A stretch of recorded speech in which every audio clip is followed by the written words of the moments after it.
right. I'm ready for the death. Yeah, I'm the one who's dungeon delving right now. I'm only one person. I mean, I'm the one who found out that there's a freaking demon in the city. Don't worry about it. Don't worry about it. It'll be fine. It's probably okay. I just need to get a hold of people, including you. In fact, I'm almost certain my first action is going to be try to hunt you down, which is probably going to go badly.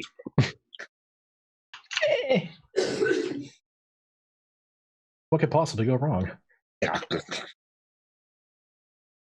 And I love the background death art you've got going on there. Yeah. There we go. I just kind of wanted to give you an idea of, well, first of all, what Inner Bling&Stone is like a little bit. Very cool. Not exactly one-to-one, but kind of similar. Yeah. And then the catacomb area. Okay, so it's not like, was it in France where they have like skulls that make up the walls? No. Not quite that morbid. No, they intern people here, but they don't just lay their bones out everywhere.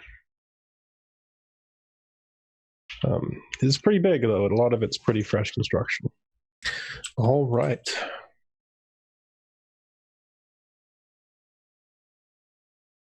I like how they just have chairs around here. I just now noticed that. All right. So, last time, Aston wandered off alone and was never seen again. Yeah! That's how I wanted this to go. All right. No, last time that did happen, except for that last part. Aston went to the catacombs in search of beings to help. Mark found out some stuff. It's a couple of things. Are you streaming, Guido? I want to make sure. 1 second. And last but not least, Liam enjoyed a nice meal before hitting the hot springs at a local tavern, the Foaming Mug. I'm having the best day out of everyone. Yeah, I mean, pretty much the best month out of everyone. Mm-hmm. Before Ront ran in and interrupted this whole mess, telling you that Tasted had gone to the catacombs to do something with a bunch of dead people. And that's where we'll resume. And of course, Mark, you saw Ront running across the street over to the tavern. Perfect. I immediately hunt him down and kill him. Right in front of everybody in the tavern. Good. Yeah, I'm just, Ront! My father. And I just do, this every sword swing, there's a musical cue from, I don't have a sword, but it's there all of a sudden. Somehow, yeah. Yeah, no. Who do you want to go first, GM? Well, why don't we start with the folks up above ground? No, I guess that's not really the right term. Not in the catacombs? All right. Not in the catacombs. Meanwhile, there's this farming. So we're actually going to do a Stardew Valley game at the same time. Man, I'm missing out. Yeah, I kind of wish that was me too, but it's actually Guido's character. Or Platty. There you go. Platty is playing up in Stardew Valley. Hey, Brigwin. Hi, Brigwin. Yeah, but pick one. Yeah. The people upstairs. I don't know who that is. That's you. You too. And that's Liam. Okay, Liam, go. Okay, so Ront has run in and he's saying what? He's saying, Justin went down into some stairs to where there's a bunch of dead people he's going to help. I think there was a ghost. And he told me to come get you and to go get someone else, I think, or to tell you, I don't know, there's a ghost. Oh, he's good at delivering messages. About this. We are certain about the ghost status. Yeah. I mean, you could tell it was a ghost and everything because you could see through him and he was floating. And he said some stuff, but I kind of wasn't listening to that. Ray, tell him about the Twinkie.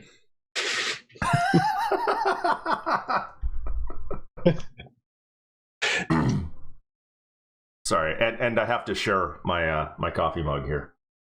Go away, Nice. not- It's pretty good. Oh, damn you, Bragwin. Damn you.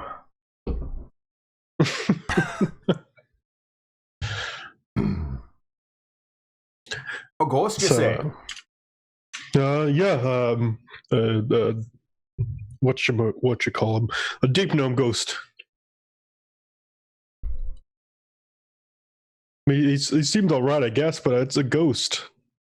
And they're supposed to all be evil or something, right? And what was it that Tyson was doing down in the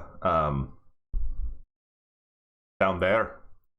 Well, like I said, I wasn't really listening once I saw there was a ghost, but it was helping him or something like that. Can you lead me back to him? Yeah, I'm gonna turn back to the innkeeper.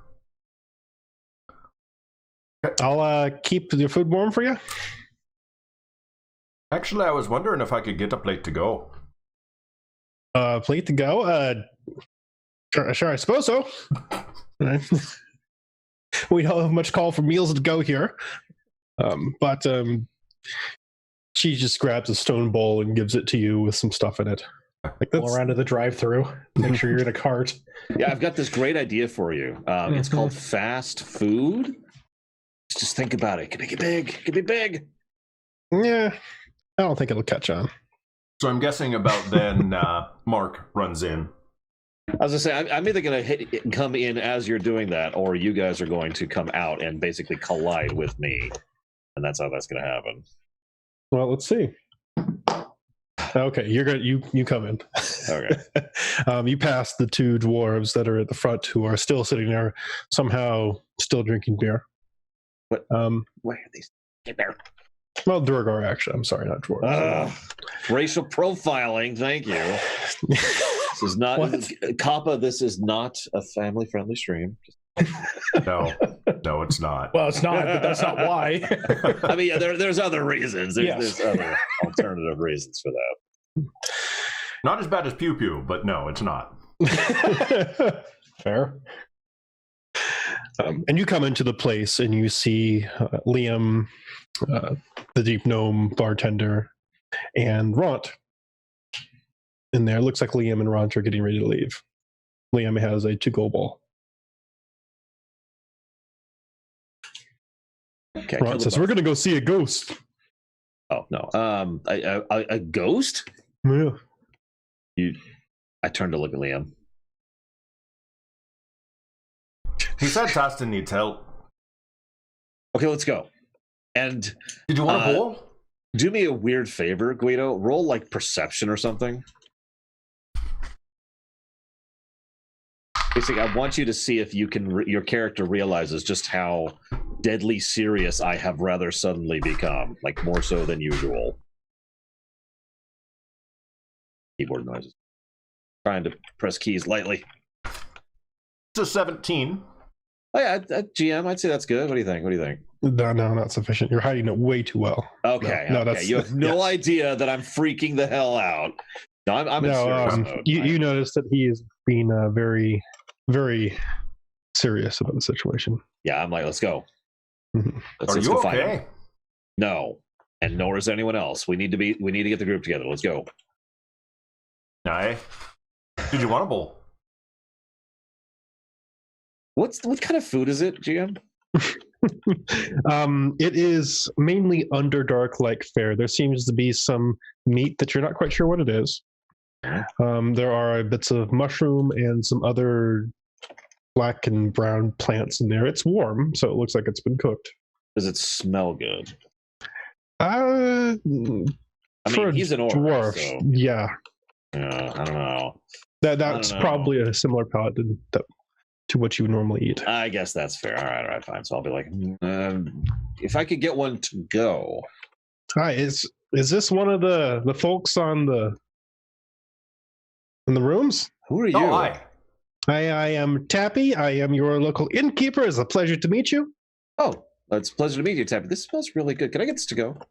Sure. And she Thank you. I immediately flirt with her. I rolled a flirt. If you want. No, I don't. She gives both you and Ront a bowl. Okay, perfect. Mhm. You know what? We should get another one real quick. Ront, do you mind carrying a second one? You look at it. He's got the bowl like in 2 hands or in 2 fingers. He's like, I guess. Okay, cool. Just hold on to a second. You know what? Do you have a lid, ma'am? Oh, so demanding. Listen. And she jury rigs something as a lid. Okay. She gives you a board, just put over it. Perfect. Ront, here you go. Could you hold on to this? It's for Taston, all right? Oh, okay. I think he'd appreciate it. Should we get some for the ghost? It takes me a full second to process that he's serious. Like you actually Complete stop. you're actually asking me that. He's dead serious. You roll perception, you notice he's dead serious.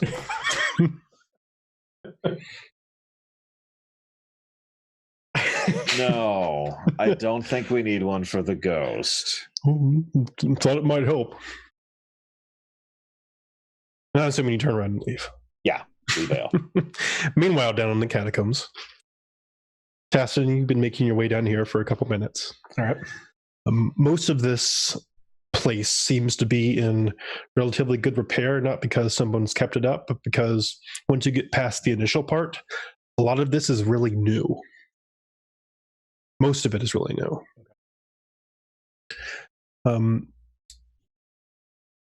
As you get further into it, I'm assuming you're using Lightbringer for your light source. Yeah. You start seeing... Someone just messaged me? Oh, that's someone else. Never mind, sorry. I thought some... Again, You I start posted seeing... something in Discord, sorry. Oh, okay. You start seeing ghosts, specters, just moving in around the area. Is he just attacking them?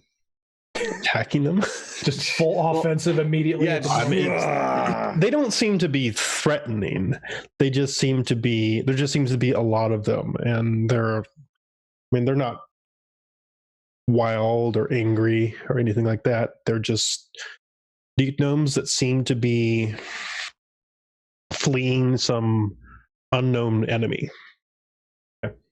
Like, and you've heard this, maybe even seen this before in your clerical life.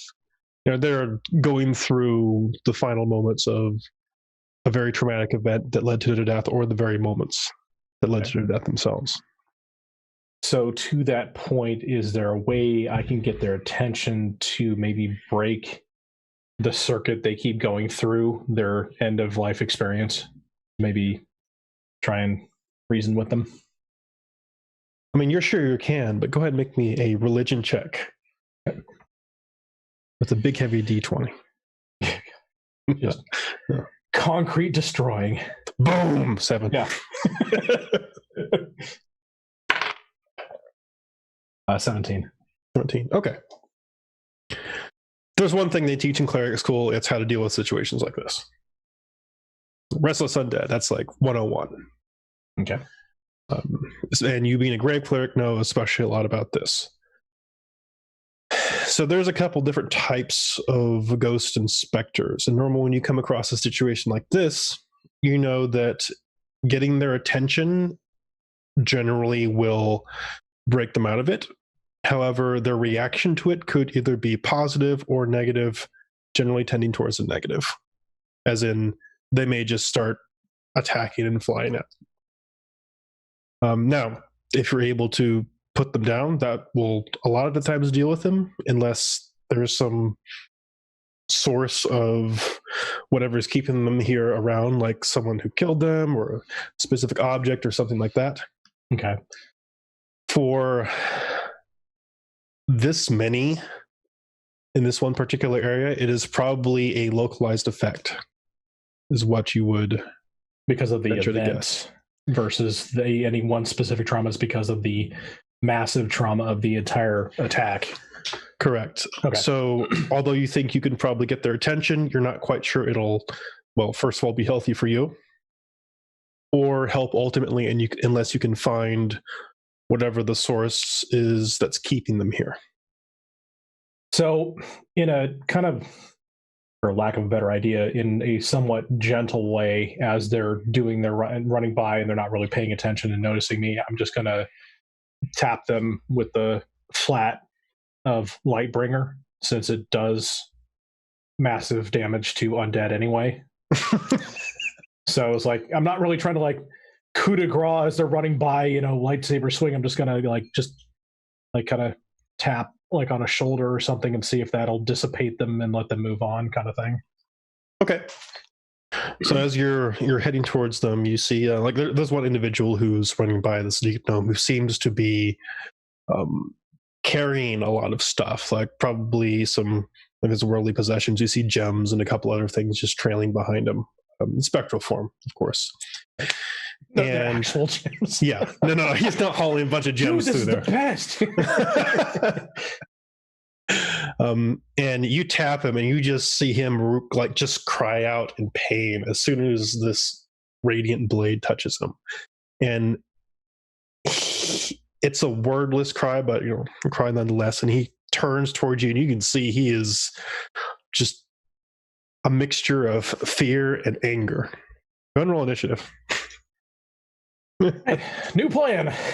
and also roll me some damage, because radiant and ghosts don't get along. Okay, so initiative 19, and you definitely beat me, hands down. roll this one. Okay, so you see this deep gnome ghost in front of you, who you have touched with the flat blade, which seems to have had a massive effect on him. You can see that it seems like it's almost manifested on his spectral form, like almost as a bird or something like that. But it is still kicking. What would you like to do? So it's 10 points of damage. Ooh, okay. Noted. If I can get my notepad up. There we go. Noted. I don't speak Deep Gnome, so this is going to be really stupid for me to try and apologize, as I basically just try and run him through to make it quick. Okay. No. Basically, we've moved on to, tapping them is not getting the job done. I want to go ahead and make it as quick and spectrally painless as possible. Sure, and I got you. I'm sorry I have to do this, but I got to do this.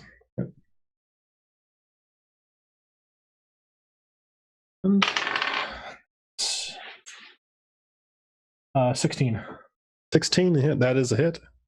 Okay. 8 plus 4.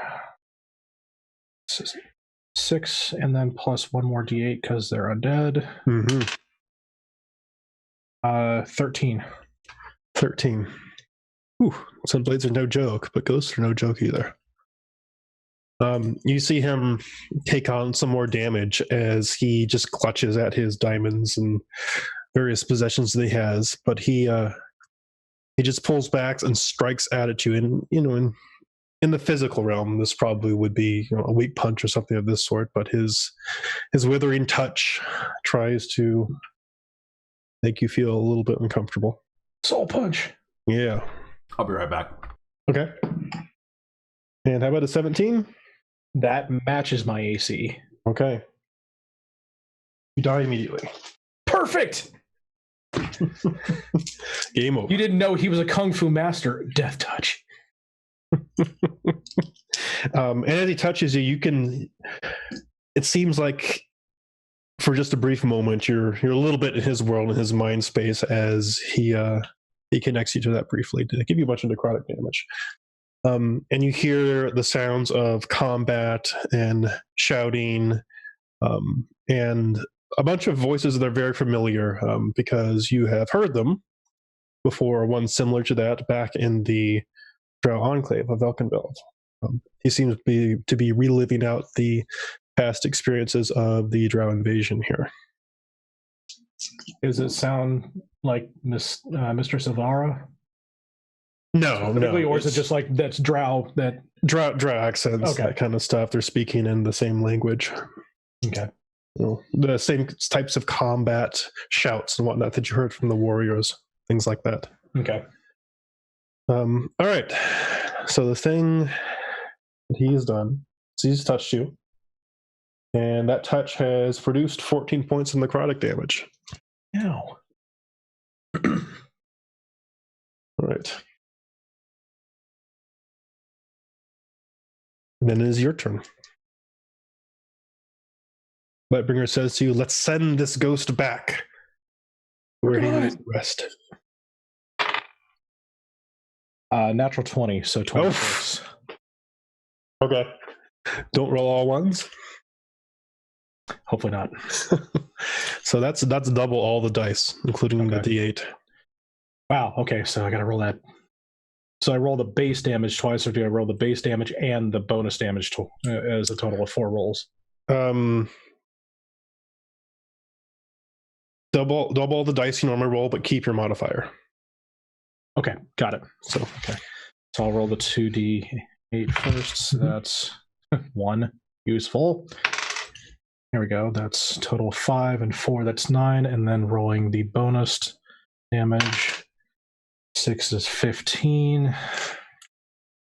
And 2 is 17 total. Wow. Okay. So with that strike, you cut through him, and he dissipates, seemingly expelling the gems as he dies in whatever scene he's in. Okay. Lightbringer says, well done. It feels good to purge undead from this world. That could have been cleaner. Any suggestions? No. No, I think you did quite good there. I'm not trying to fight them. I'm trying to, well, set them free, basically. Well, I think you did just that for that individual. All right. Keep moving on. Sorry, that interrupted my search for this demonic presence you had me searching for last time. Sorry, I'll just go quiet again and try and tune my senses to that again. About that time. So strange. It's coming from behind us. And Damn it! Closer. It's closer. It's behind us, but really low to the ground. It's really It's short, strange. Like I don't know why it's so short. But it's so weird. It's like it's not underground, but it would be like right at ground level. You know. So a couple more minutes pass as you head a little further in. Taston, you hear after a few minutes some movement coming from behind you, back from the way you came, and Liam and Mark and Rod. As you're traveling through the catacombs down here, you're coming into the newer construction. You see a familiar source of light from up ahead. And then the unmistakable glow of Dawnbringer and Taston holding her up ahead. Charge forward saying, I'll kill you! Just all right, I'm going to cast Cure Light Wounds. Oh, that's a good reaction. Taston seems to be healing himself. Okay, so that's 1d8.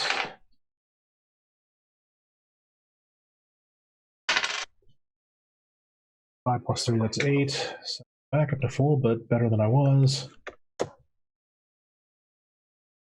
All right, so you mean Taston seems to have taken some damage from something recently. Oh my god, are you okay?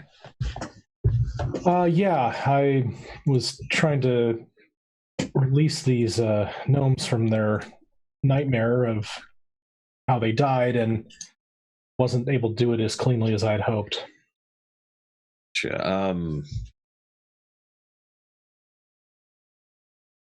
Have you sensed anything demonic lately?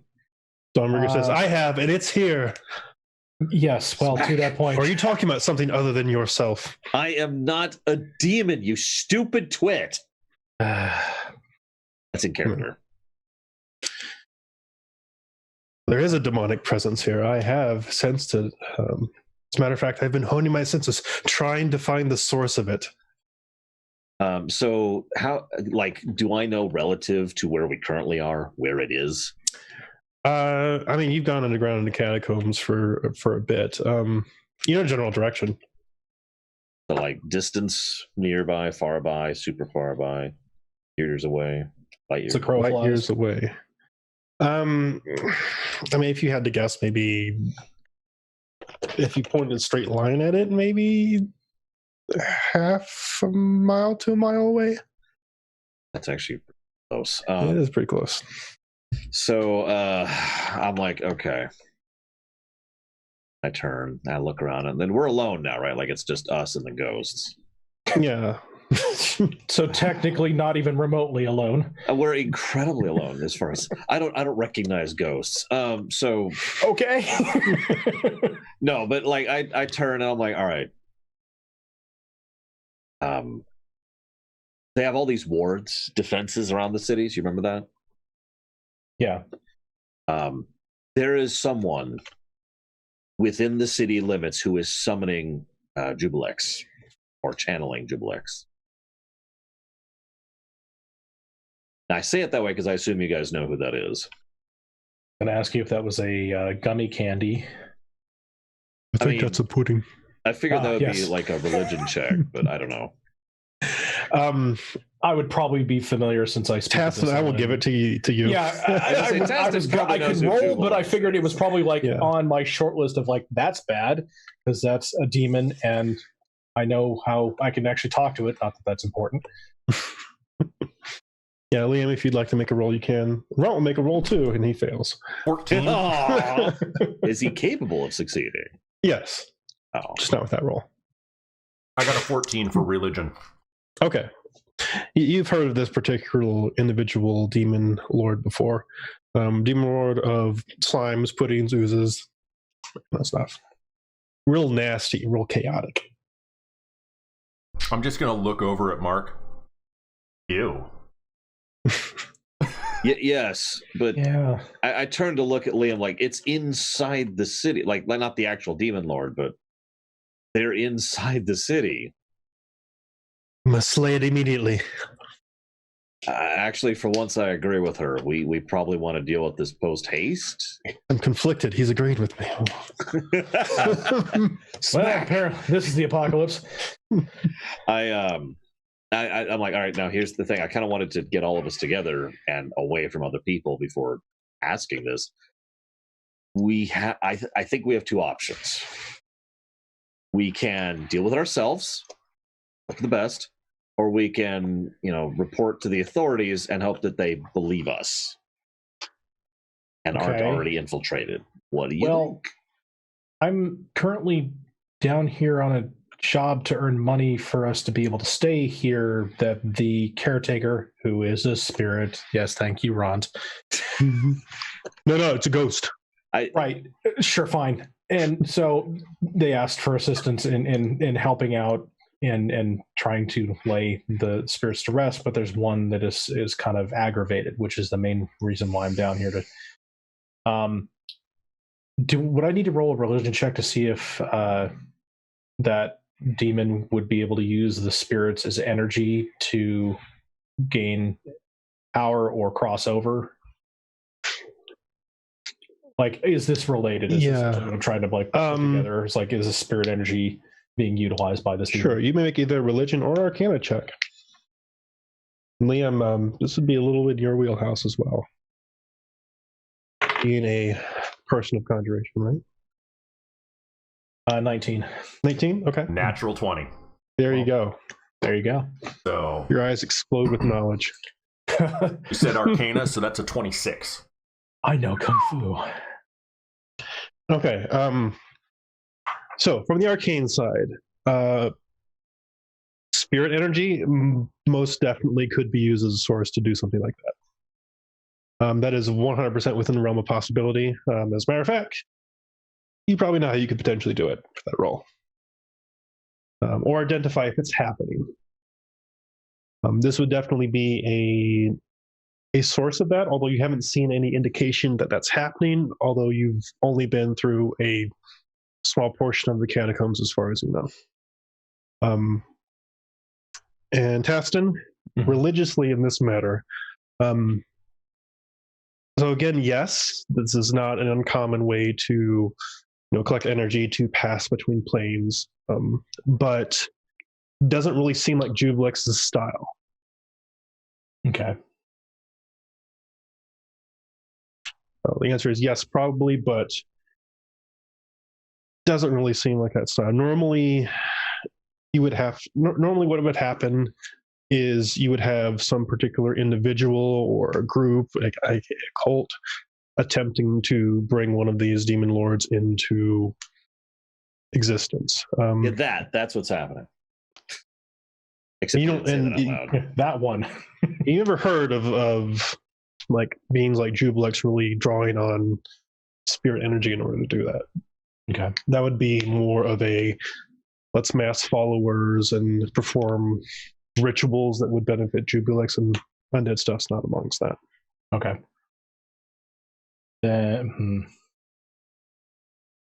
All right. And potentially keep an eye out. Maybe there's an additional demon that would utilize that sort of thing that is also trying to cross over. You can think of it. I mean, we've already Considering seen one demon lord, and Right. got hints of a second one. And we got portals and demon lords, and sure, it's apparently it's a Tuesday, so it's going to happen. yeah, it's just Yeah, I mean, and that's kind of things that's been striking you. This has been very unorthodox as far as what history teaches. demons don't usually just kind of bounce in all willy-nilly. Yeah, like at least not like there's at least normally some heralding or something like that. Mhm. There's not just boom, we're here. Yeah, ready to go. All right. So, I mean, given the demon summoning is probably a larger threat, I haven't really done much of anything yet here, so I did commit and tell him that I would do this, so I do still plan to do this, but priority-wise, I think the demon threat is probably a larger priority that we would want to maybe speak with the spirit on the way out. Ooh, actually, that's not a bad idea. You can speak with the dead, right? Maybe you can Not literally really. ask. I can see them. I mean, But the caretaker can talk because he can talk to anybody, and But you don't listen to have Ron. speak with dead? What kind of cleric are you? No, For real, you don't actually have speak with dead? no, I've got Circle of Mortality, Eyes of the Grave, so I can see them, and then Path of the Grave and Turn Undead, so I can chase them away. Get rid of them. But helpful. I can't have a conversation unless they're able to talk. And we established earlier that trying to talk to them if they're in the middle of trauma is an inherently bad idea. Okay. Like, I don't know, maybe kind of bad, like tapping them with a radiant sword, things like that. I mean, things like an actual, it's like a complete amateur hour would do that. Yeah, kind of I don't stuff. know why anyone would do like that. Chump would, I'm a monk, and I know better than to do that. I am the worst cleric. Okay, yeah, let's go back. All right. Like, as we're heading back, I want to reiterate to Taston, it's like I'm down with helping you take care of this. This needs to be dealt with. It's just I feel like this is kind of an urgent thing, that seems like a larger element that we should probably put our attention towards, or at least notifying the proper authorities. Which brings me back to my question. Well, I mean, when in Rome, speak to Jim Jar. Sorry, let me rephrase it. When in the Underdark, speak to Jim Jar, because there is no Rome. Should mention one other thing. The direction it's in is where our werewolf friend went. Where we're at. Where who went? I can't think of his name, but the where we're at. Topsy Turvy. Topsy Turvy. Topsy Turvy. That's where it is. They went there. Well, that's not good. Yeah. Okay, that's okay. Cranking up the priority. Let's go. Yeah. I'll turn around and head back. Our viewers at home, my character is legitimately concerned about their well-being because he's kind of taken a liking to Topsy and Turvy. Yes. Okay, so Pets. You head out, and it doesn't take more than 10 minutes to get back to the entrance of this place. You come back into the older parts of the catacombs and head up. Hang on, real quick. Meanwhile, Third, the GM, is thinking, God dang, I had this whole quest set up. No, and I'm no. To be clear, I'm going to do that, but yeah, like I said before, this place is just all right, there's stuff everywhere you go. Yeah. No, but I got the feeling like in like on the screen in the upper right, there's a timer that just kicked in. Like, oh, that's bad. We should probably take care of that before we do this side quest over here. You can go wherever you want to. All right, let's see if I can find Jagar. So, Taston, you do notice that as you're leaving this place, you're heading up the stairs. It's almost like getting out of a place that you were almost becoming comfortable with, like you were starting to attune or get used to the place down there, and kind of realize that even though this is an elemental temple, you were in your domain, an area that you had greater power in down there. Just something you notice when you get out. Interesting. Okay. Because Segojian Earthcaller actually is one of his domains is grave. And that is his Speaking of which, temple. as a monk of Bahamut, I assume I have great power everywhere I go, since dragons are such a big thing down here, especially good dragons. Well, Underdark.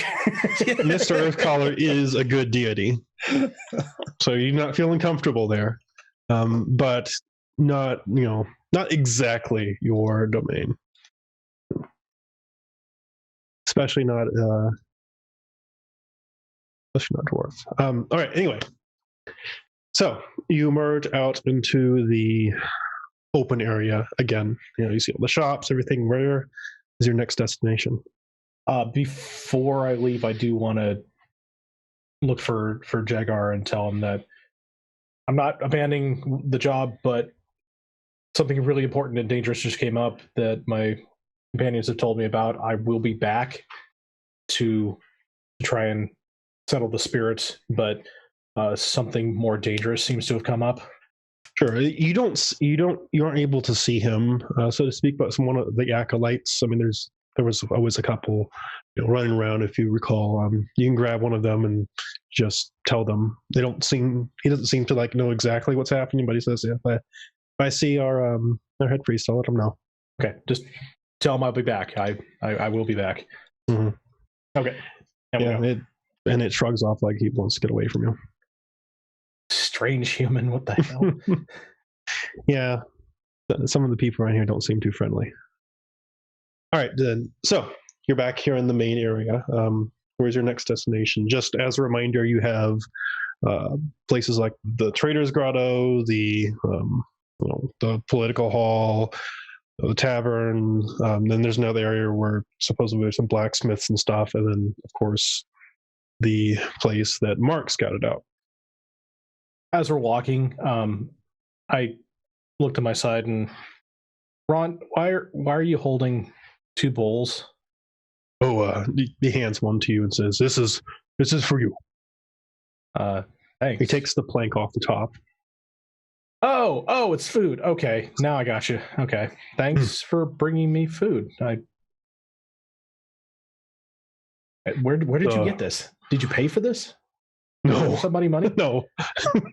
Okay, great, fantastic. You are now an accessory to crime. Right. So I glare. Yeah, I glare at the other two. Like, no, it's okay. We've bartered for passage. Okay. I turned to look at Liam. We have bartered, right? Because I wasn't part of that. Oh, this will be fun. We just kind of assumed that he hadn't just taken over the place. As it so happens, you all have rooms back at the inn. Oh. Okay. Oh. That'll work. I've never stayed in an inn before. You're welcome. Yeah. No, I'm Rod. Thanks for setting that up. No, it's never mind. Oh my god. Okay, right. Clearly, you got this on lockdown. All right, so Mark, you saw which way they went, and I can guide. Shoveling food in my face. You want to beeline that? How's the food taste to a human? Probably better than it's mushrooms and Underdark plants and the Underdark equivalent of yak meat. That doesn't sound very good. I mean, it's a stew of necessity, but to say it depends on how it's prepared. It is spiced and it has seasoning in it, so it's not nasty. Compared to some of the rations and stuff we'd eating, it's definitely a lot better than that. That's what I figured. So this is paradise compared to what we have been eating. Got it. Clearly upgrade. It's like, here's a good comparison. It's like eating Underdark pot roast almost. Got it. So it'll probably kill me slowly. Maybe, who knows? With torturous pains. Because that's what the Underdark likes to do. Exactly. Okay.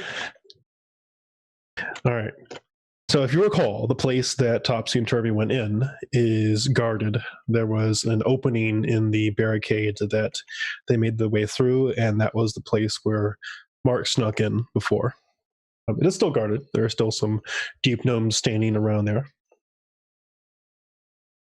So, Mark, how do you want to play this, since you'd have to let them know that you've gone past? We can say that our friends went through, but we don't look like the type who would have friends here.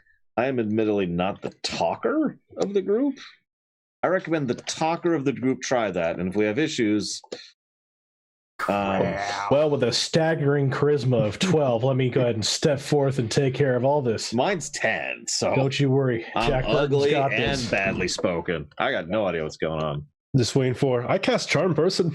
Oh, God. I mean, he can do that. He can do that. Press the easy button. We're out.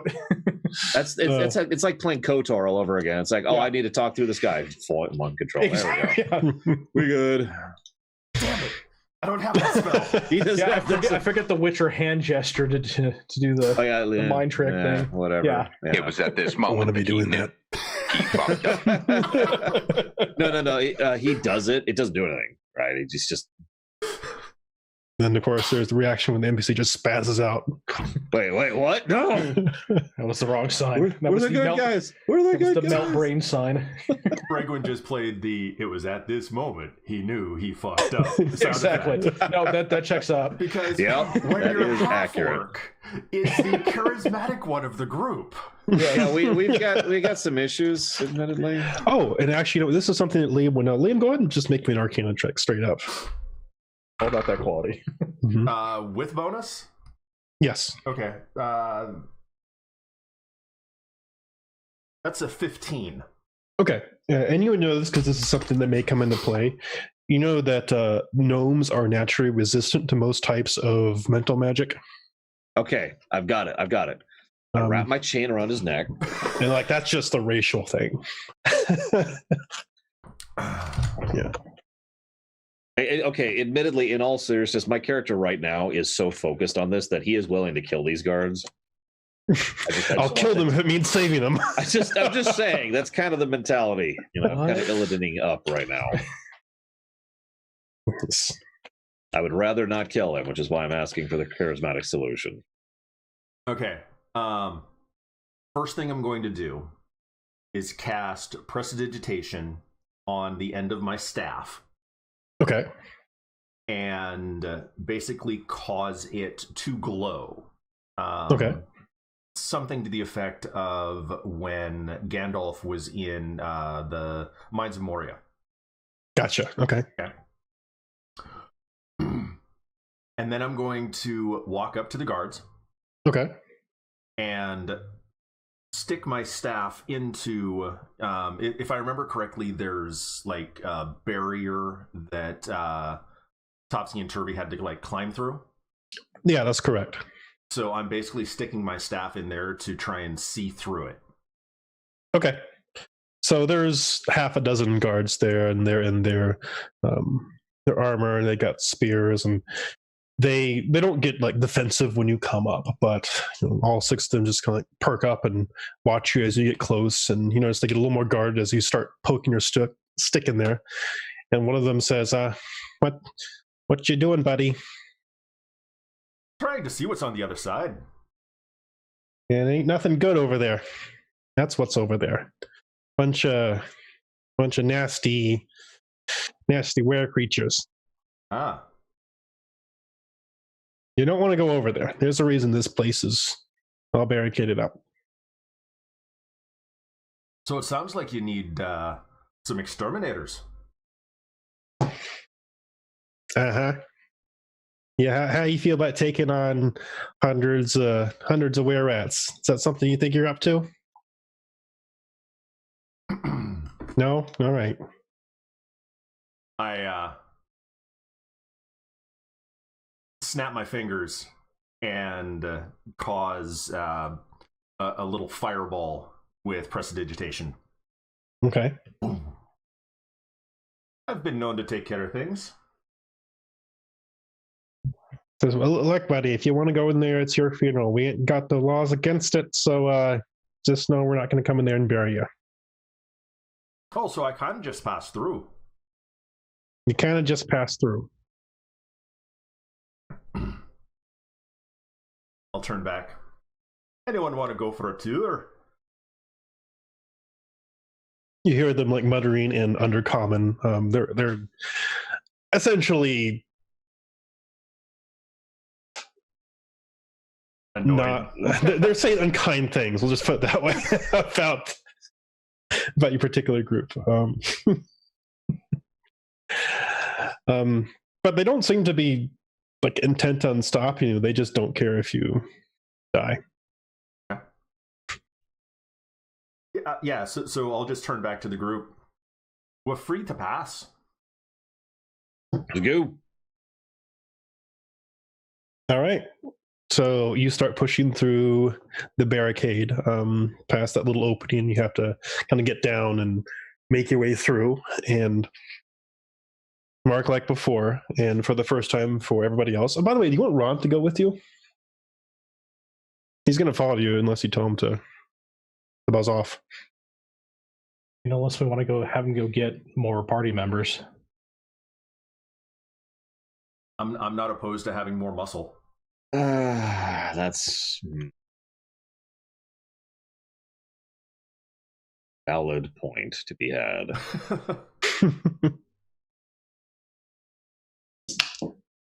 But yeah, unless we want to send them back to get the other party members.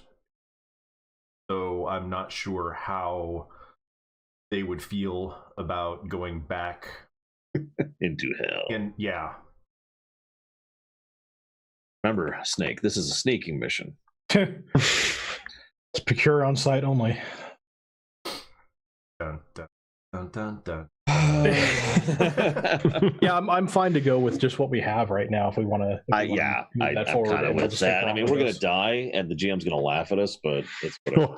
But we're not dragging more of them down with us. That's kind of the idea, yeah. No, I'm pretty sure we're not going to die, but I just about guarantee we're going to summon or allow to have summoned another demon. No. I mean, we're just gonna. It's gonna be our calling card. Is the everywhere we group go, of there's people. just another demon lord. Yeah. It's just, and they're going to be like, there's a term for that, like false association or whatever, and it, like they'll blame us, and it's not actually we're not doing this. But everywhere on the Underdark, touring guide stop, it's going to be another town, another demon. Yep. It's like a bad episode of Supernatural. All right. From now on, just call me Crawley. No, I was going to say we would be the ghost chasers. Like, we're not the actual A team for that. We're the ones who are like trying to market that. Wait, wasn't it Ghost Facers? Yes, sorry, that's what it was, because you can't say ghost chasers because that's actually a thing. Supposedly. All right. So you want to send Ronta off to get them, or do you want him to come with you? No, Have him come with us. He can come with us and die. Okay. I mean, He's not a meat shield. Come on, we can do better. he is literally a meat shield.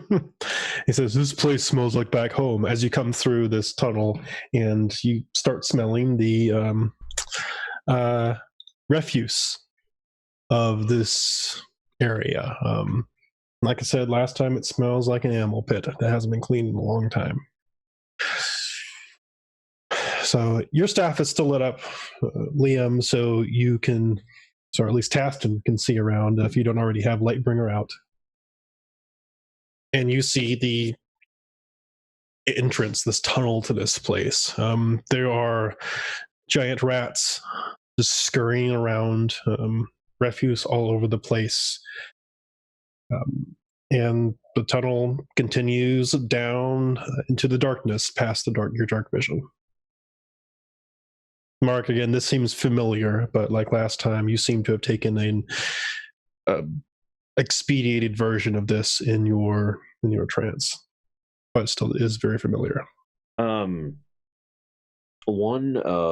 as we're walking, I'm like, all right, guys, what's our game plan? Like, combat is probably out, stealth probably out too. So, can we bring the cavern down on him?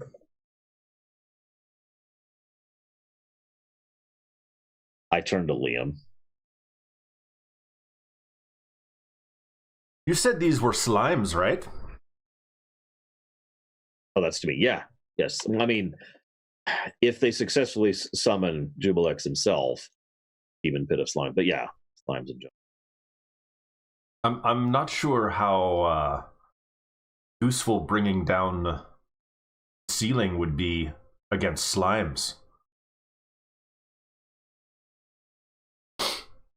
I mean, yes, we could do something like that, but wouldn't the slime just kind of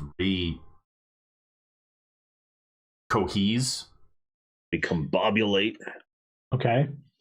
So what kills slimes? Fire. And acid.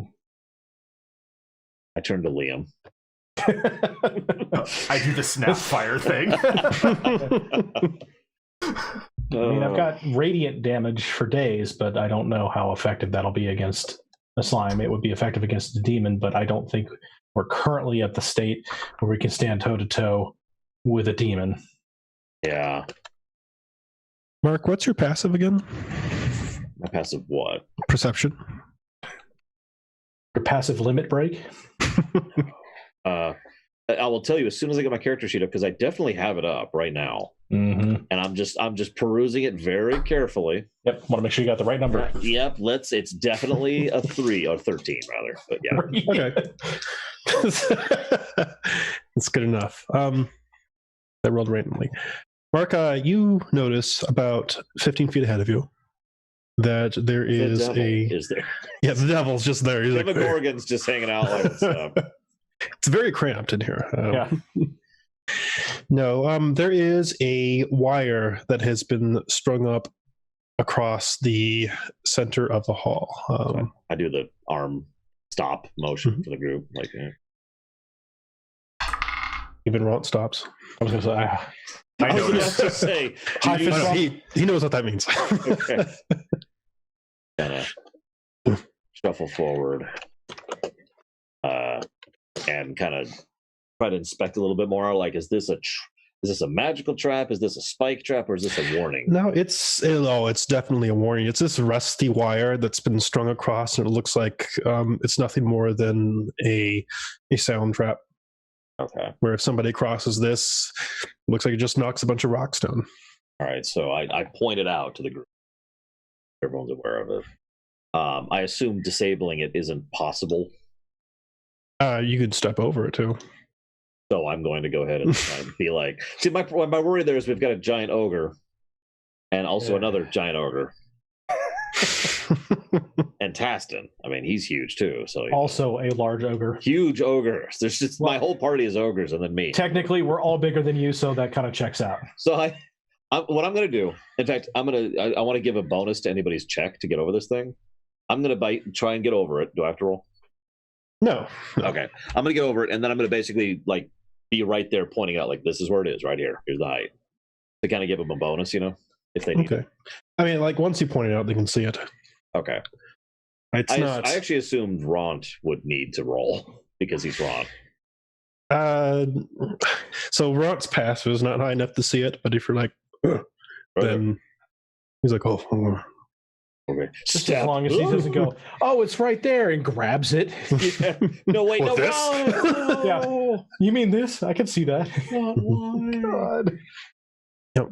Already regretting this. Oh, geez. Okay, so we all make it over. Yep. Step on the pressure plate. I mean, that makes sense. They want an alert, but that does About mean 10 feet further, you see something else. God, is it Demogorgon? It is Demogorgon. God damn It's it! 2 Demogorgons. I turned to Bahamut. I'm like, dude, come on. No, Yeah. you just Which go a one's the few mimic? feet, and you're like, okay, I guess we better be on the lookout for it. Oh. And you see the people who did this were not skillful trap makers. Okay. That's obvious. But, I mean, a 10-foot pitfall is a 10-foot pitfall. Ooh, okay. As he's stretching the entire left to right, very shoddily hidden, is a semi-disguised mat or boards just laying over what is roughly a 10-foot long fall. I immediately I point out the boards, and I'm Rot like, says, "Oh, even I see that. Come on." Now. yeah, that's not really what Not impressed, guys. Not impressed. All right. Yeah. Is it? I assume it doesn't cover the whole thing. Like we can just walk around it. No, it's the whole thing. It's wall to wall. I remove one of the boards. I remove another one, and then I remove the 3rd, 4th, 5th, 6th, 7th, 8th, 12th, 37th, and 86th boards. You're uncovering it? Yeah. Okay. Look down and see how far it is down. Kind of, yeah. But... looks about a 15-foot fall, and there's a bunch of sharp debris at the bottom. The irony is that probably would do nothing to me, but the stuff at the bottom probably would. Like it's literally like jumping on a bunch of metal and wire and stuff. I guess that's true. But I mean, I have permanent slow fall now. Yeah, the fall wouldn't do anything. I'd just be like, it's just getting cut up by a bunch of rusty metals. Not probably a thing you want to happen. All right. So I look back and I'm like, tetanus is a thing. Yeah. I mean, I could just hop over it. I got this. But any ideas? Ron says, "I could toss you." Well, you do not toss a dwarf. Right. Everyone knows that. Classic joke. Sorry. Do But we have any rope? I have rope. I think we actually all have rope. Oh, this is actually probably a good time to go back to the 5e jumping rules. Okay. Just in case you want to know. So the 5e jumping rules is that with a running start, which is at least 10 feet, you can cover a distance equal to your strength score. Wait.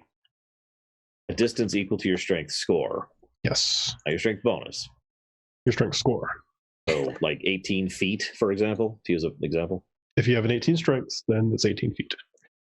Better than your modifier. Now, if you don't have a running start, it's half that.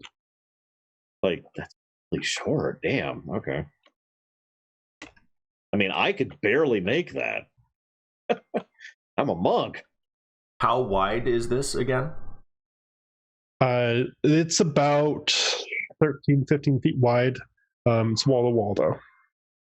That's right. Now, right from where you're at to the other side, it's about 10-ish feet. Oh. 9, yeah. Oh, that's not as bad. Okay. This is the one where you're like, I'm a wizard. Too bad. I have an 11 strength. I can barely make this. It depends on how far it is. Uh-huh. Make me an investigation check. This is the thing you use, or survival would work as well.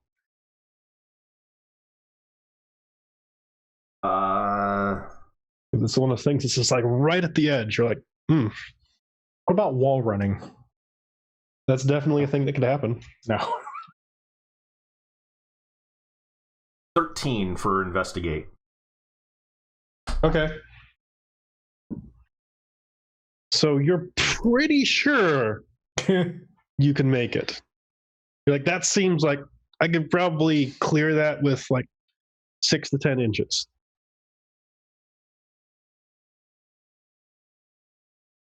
How much height is there for the ceiling of where we are? 15 and 20 feet. It's fairly tall. Okay. Because I'm wondering if Liam, if you get a running start and Ront, like as you get to the edge, gives you a boost to maybe give you more distance. No, I jumped it, no problem. I figured he would have the strength to clear that without any issue. Honestly, I think a better plan, have Ront go over first. Mm-hmm. Then we follow, and he can catch us and basically assist us on the other side instead of helping us from this side. So not dwarf tossing, but dwarf catching. Exactly. Okay. More right. Seems fair. So Ront goes back a little bit, gets just to the edge of the wire, since that's about 10 feet, and digs in and takes off. And, he's a strong warrior. But I repeat myself. He makes the leap quite easily, lands a good 3 feet past the edge of the pit on the other side. And falls into the second pit. No. Yeah, the surprise pit. The surprise pit. No, that would be great fun, wouldn't it? But no, they're not that awful. And lands on the other side. As soon as he lands, he jerks his head to the left like he sees something. And then he says, big rats. He says this very Gnome loudly. rats. Yes. Very loudly.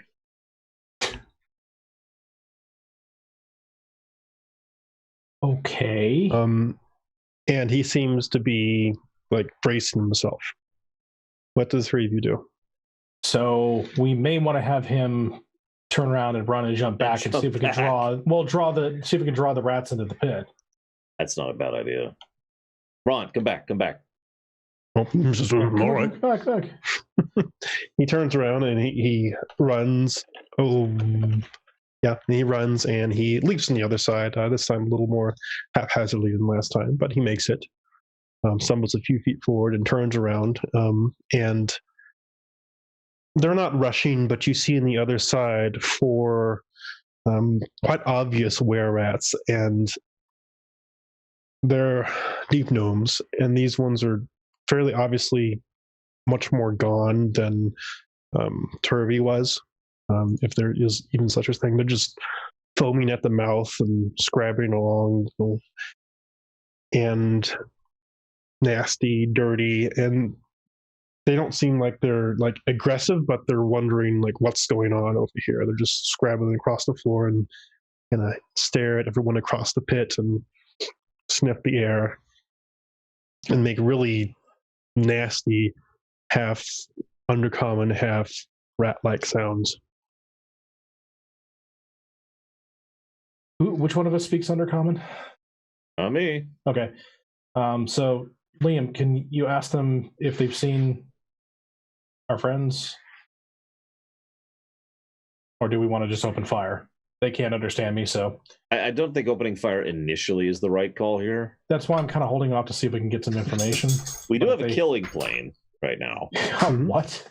Killing plane? Yeah, it's a whole plane of killing. It's really messed up. Okay. Okay. Coming in on final approach flight Between the astral plane and the ethereal 453 plane, the killing plane. of the killing plane, we'd like to thank you for flying the killing skies. Kill box? That's still not what I'm thinking of. Flight 357. Kill zone.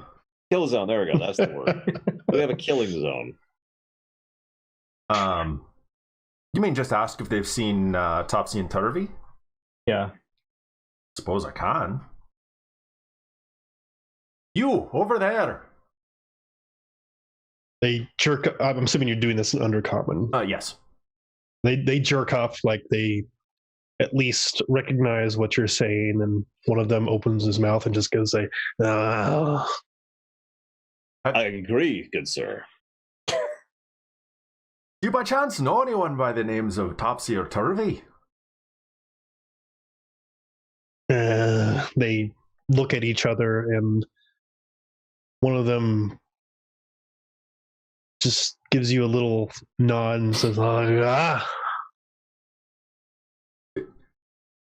Can you direct us as to where they went?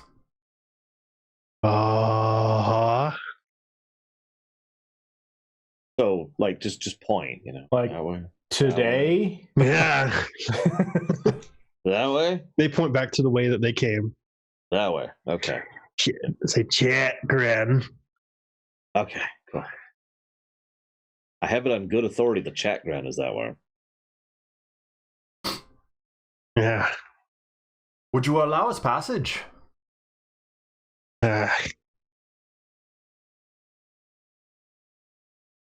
Chat, grin. I think that means yes. Is that like Or- station? Like it means everything? No, it's probably their boss, actually. Yes. Nice. We got this. Worst that can They happen is seem they'll decide to friendly. attack us when we no longer In a have the weird kill sort of box way. Yeah. and no defenses, and they'll just kill us.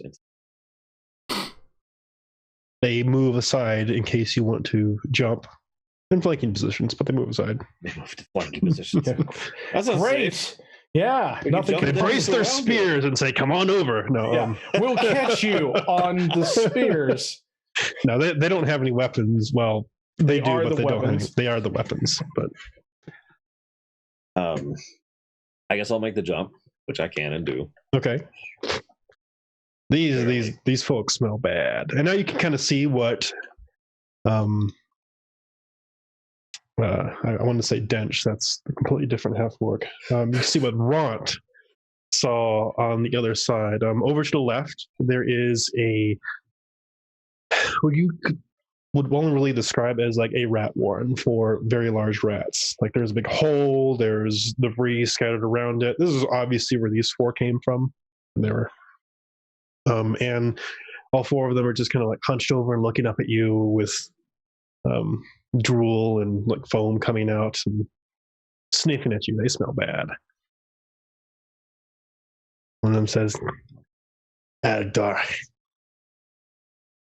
Then they look at the other people on the other side. Mark. I am no. Yeah, I knew there it. it is. There it is. No. They Just basic communication, you know? Mark.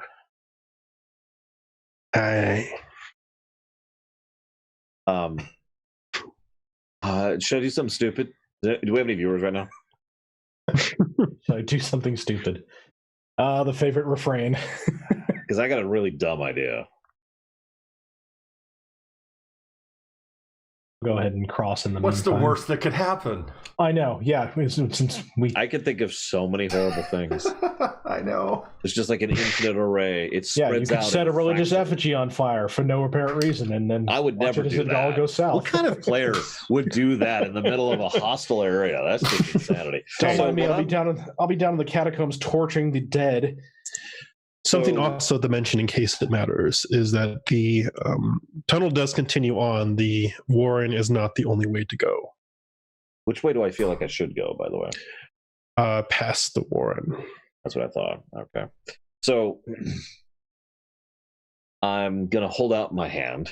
This, and I'm going to say, Jubilex. All right. One of them grabs your hand. Not hard. It just grabs it. You probably need to wash your hands after this. Probably. Forever. I You go do to- notice. Yeah. Make me an insight check. Okay, hang on. And my wisdom is really high, guys. It's a +2. The wisdom check. Oh, no, it's a +3. That's right. I raised it last level. I finally leveled up. Okay, so I gotta get a platy roll because I rolled a 1. Okay. I rolled a 1. My first roll of the night, I rolled a 1. It's a good roll. Is not the way I would describe that. Oh my god. Platy. She's gone. She hates us. She's decided to give up. She saw that one. It was just like, Yes, out. D20. I'm out. I can't roll the D20. It's impossible. YouTube's new upload system is so terrible that she Sure. can't roll a D20. It's a garbage. I hate their new upload system. It is literally worse in every way than the old one. I didn't know they changed it. Yeah, and for the longest time, you could just hit, I want to use the old one. Then they'd say, are you sure? And you hit yes every single time. And use the old one. Now they're like, hey, the old one's going away because the new one's better in every way. And no. But it wasn't. No. At least they fixed the ability to import end screen stuff from previous videos. I admittedly didn't even know that, but good. Anyway, so 16. Okay. So a couple things. The first thing that you notice is that the three that are not grabbing your hand are watching the one that is intensely, like they're judging him or assessing him. The other thing you notice is that the one who is grabbing your hand is taking incredibly special care not to scratch you. Huh. Okay. Does my character know the significance of that? Probably since you've made the roll like sessions ago. Yeah, I mean, you know that Oh, that's the right. curse is generally generally carried on by, transmitted by biting or scratching or something of that sort. Okay. So, I take note of that, obviously. Mm-hmm. And I kind of lower my head in a sign of respect. And he cuts my head off. Yes. He draws out a great sword and cuts your head off. Okay. And that's when I unveil my true demonic form, because I was actually a Demogorgon this whole time. And Of course. Demogorgon was in the tunnel. pull off a cheap rubber mask. Yep. Old Man Johnson. No, it's a Demogorgon. No, does he say anything else? He's here. Other than just take my- Man. I think I take his hand, obviously lower my head in some respect. I assume he withdraws his hand. Yes. I then withdraw mine, and then I point to the Warrens and I say, Topsy. Mm-hmm. And I lower my head again as a thank you. Gesture of thank you. And I turn around, and by now you guys have made the jump, right? Yeah, I've come across. Okay. And you definitely made the physical element of activity, wizard, right? So, assuming Ront went first to catch me, then Yes, yes, I will over. have made the jump. Okay. Because I'm not doing it without Yes. that. You can make it. Come on. You're chicken. Come on. I'll go ahead and make an athletics check. Sure. That's a 5 on the dice. Okay, so in advance, I'd just like to say that if he dies, I get his stuff. No. That's a total of a 5. Good news.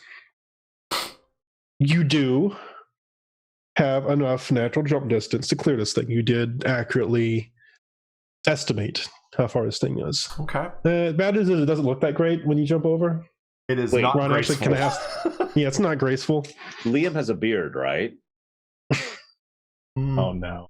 So you jump over and you start to teeter back, and Ron's like, and gets you by the beard and is like, I got you. Like you probably don't need it, but Ron still grabs you anyway and pulls you closer. I got you. Mhm. Yeah. We're brothers. He says, you need to work out more. The four were-rats they stare at you for a second and then they kind of turn away, just looking back at you every few seconds as they head towards the warren. Can I ask for a really dumb GM fiat? Okay. Can I say that I actually kept some of my food from earlier? Just a little bit. Sure. I offer the gentleman who shook my hand a little bit of the food. Okay.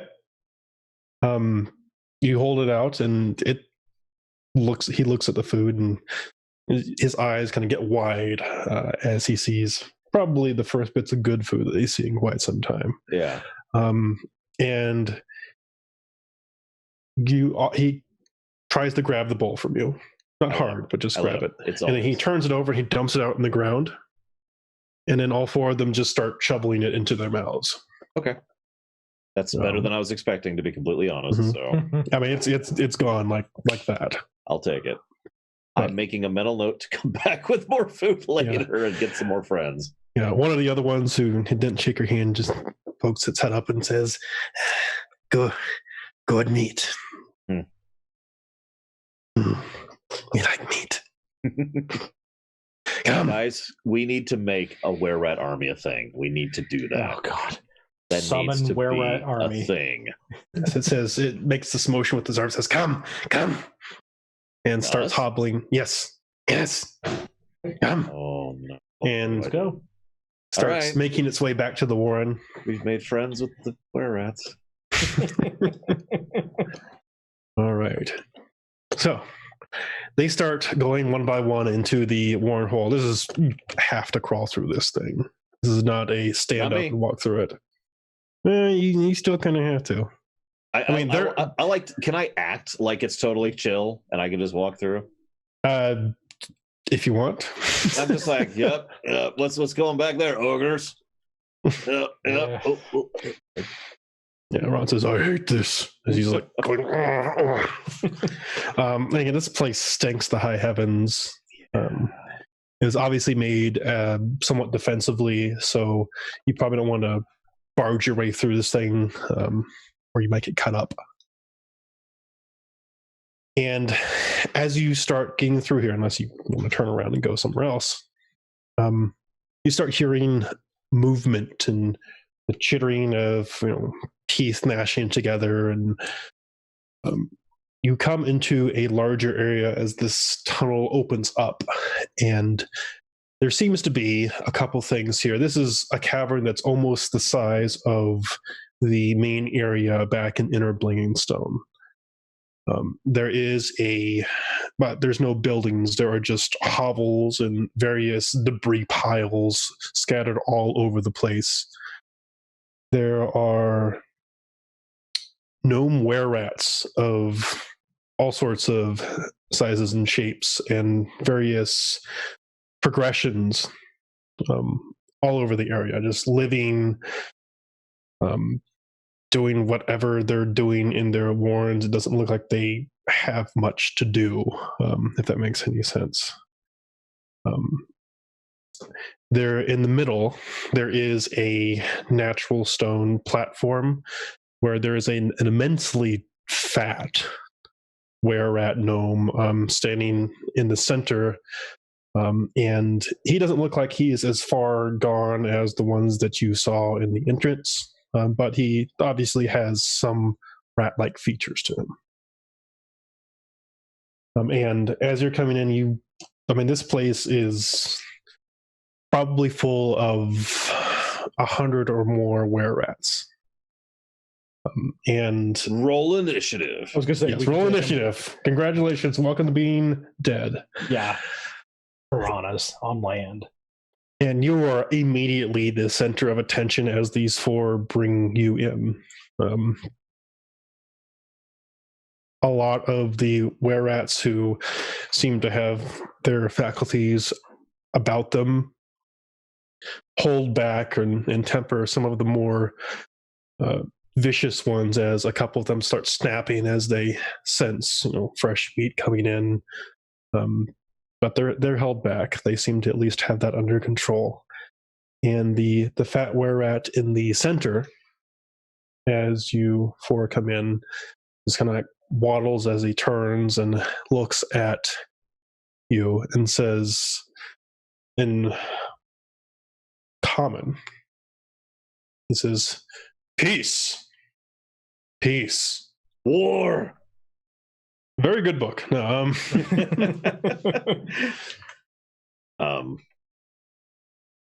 and he seems to be waiting as if to see if you mean the same. I just realized I have 10 charisma. I really shouldn't be the one talking here, so I'm in station. I mean, he speak to you. That's average. Not terrible. Peace, yes. Chip Grin is my name, chief of the Goldwister clan. What brings you to our warren? My name is Taston. We are searching for some companions that we journeyed with on the way here, by the name of Topsy and Turvy. So he raises an eyebrow way up high, and he looks around and calls out, "Topsy Turvy, I know you were here. I saw you but a moment ago." And there is a pile of refuse that starts squirming around, and you see Topsy and Turvy being hoisted out of it by some other were-rats, and like pushed forward, and Topsy and Turvy seem very uncomfortable. And Chiprin points to them and says, "There they are. That's who you're looking for?" Yes. I'm going to turn to Mark. So, do you want to tell them what's going on? Do we know how good the hearing is of were-rats? Like, is it super enhanced or whatever? Make a nature check. Nature? Yeah.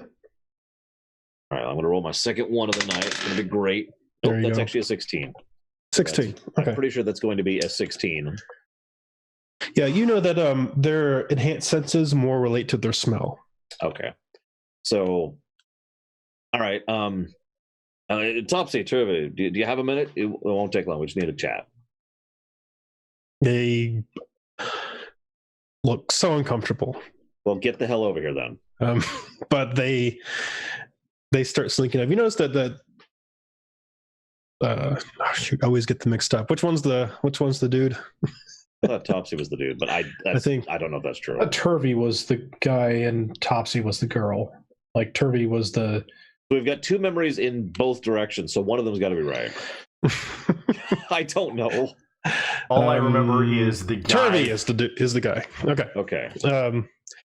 Yeah, Turvy seems to actually be doing a whole lot better. He's not, tied up anymore. He's not foaming. He still has the rat-like features, but he actually seems to be realizing what's going on and following intelligently. So Topsy kind of takes him by the hand and leads him over, slinks over. The other were-rats are just like staring at Topsy and Turvy and wondering what's going on here. And they come over. Topsy says, why did you follow us here? Now, I'm sorry. As they're walking over, I'm going to lean in just a little bit to Tassin. I'm like, to make a fake conversation, I can talk under. Okay, I'll like talking to the leader? Or whatever. Just make some noise so I can talk to them more quietly. Okay. So, what is his name again? Tipgrin. Tipgrin. We've recently come into this town. We were prisoners of the Drow, and we had escaped.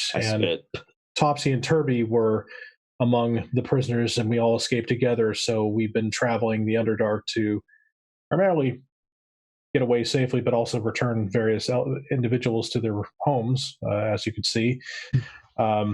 Additionally, since we're fairly new to this particular portion of the Underdark, we were looking for lodging. We found a place. Not here. That was like immediately. Not that I'm asking to stay here. They push a bunch of trash forward and go. No, it's top-notch place, to be clear. But we already promised somebody would stay with them. But thank you for the offer. Hey, next time we're in town, maybe so. But while we've been here, we've been looking for ways to help out, to perhaps earn currency, and so I had followed up with the local temple, and there seems to be great upheaval that happened in this area. And basically, I'm trying to slowly draw this out. Yeah. So while he's talking, basically, I'm like, I didn't want to actually talk over you. We'll come back to that because that actually will be a productive conversation for you. I am going to interject really quick. When Tassin says that you're trying to like build currency and whatnot, I'm just going to add and goodwill. Yes, we're good peeps. We're down with the homies. We ain't no straight busters here. Yes. Now, while he's shamamming here, I'm going to lean in to Topsy and Turvy. I'm going to say, what do you know about Jubilex? And I'm just going to cut right to it. Topsy says, Jubilex. And I don't know. Let's see what she knows about it. Says, surprise! I don't know this name. What is? Turvy know anything? That's true. He's intelligent enough now to. Oh, actually, he does. So the first time Turvy actually says something in the entire campaign. I've never heard his voice before, so I actually don't realize it's him at first. And then I said, yeah, oh my God. Topsy, your voice is gone so he says, he pokes Turvy and says, the Pudding King. That's its master. And Topsy says, there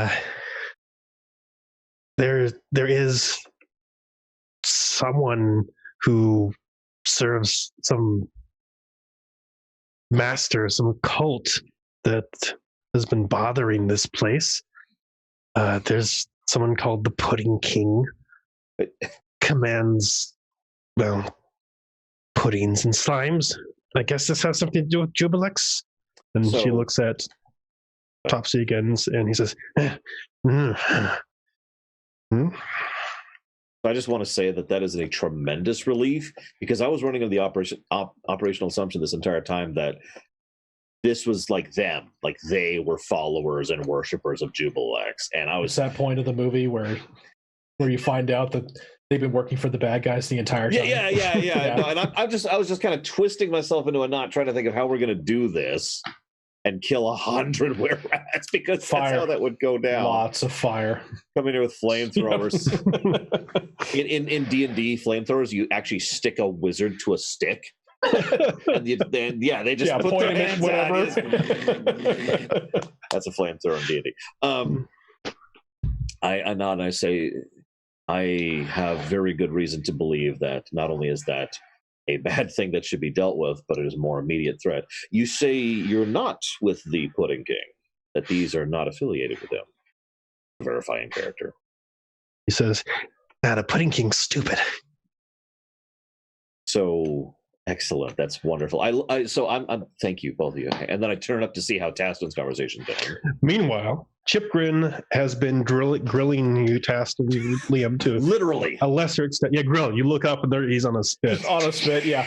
So I just want to. I'm just going to tell you this because I don't think it's going to happen at this point. The characters decide to fight. All were-rats in the cavern rush to attack. Oh my! Yeah. Chipgrin orders them to take down the clerics first. Damn it! Damn it! That checks out. Focus on the healer. Focus on every the time. healer. Exactly. I mean, it's right. That's what you should do. Yeah, that's right. Leroy Jenkins. Exactly.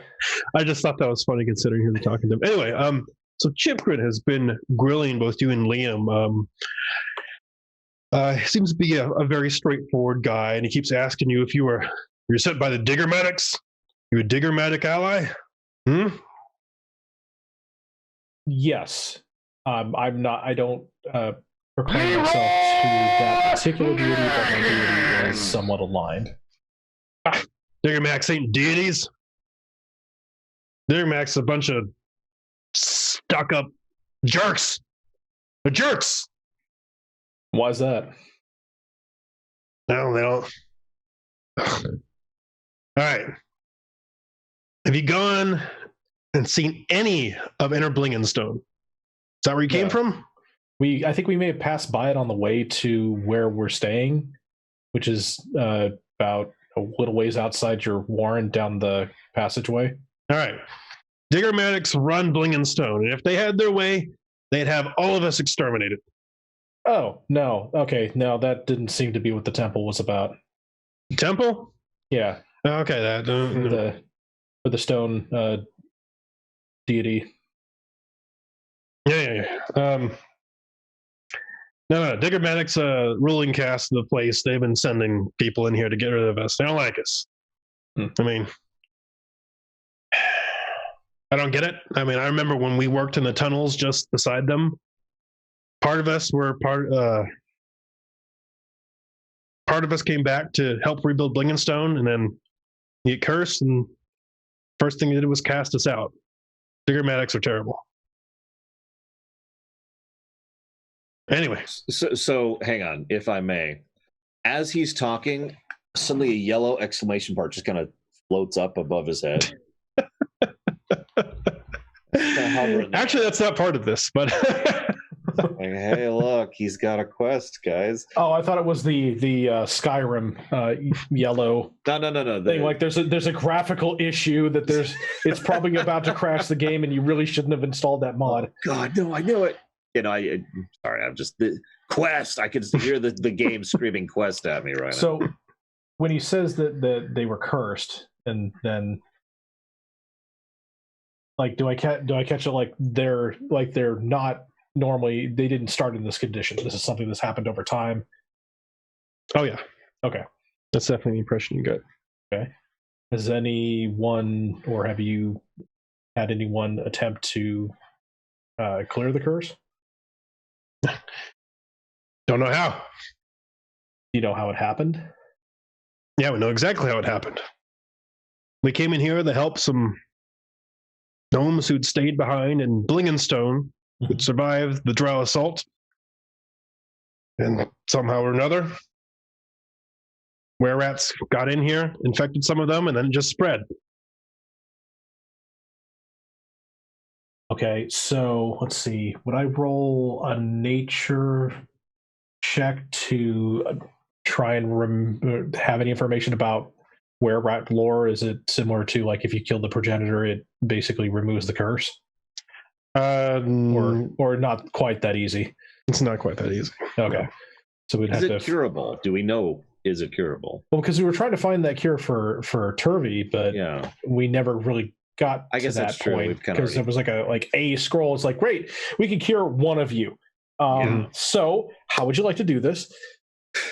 Yeah, and I know you made this roll before, but just to remind you, it depends on how you have contracted the curse, and how long it has been since you contracted it. If you were born to someone who is cursed, that's basically you. Nothing short of a wish will really fix that.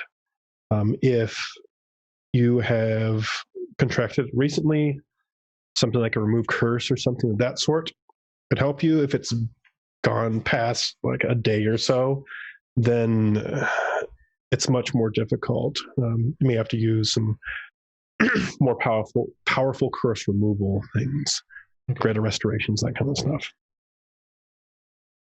So you don't want to go into Billionstone proper because the powers that be want you dead, and that clearly is not going to work to lift a curse.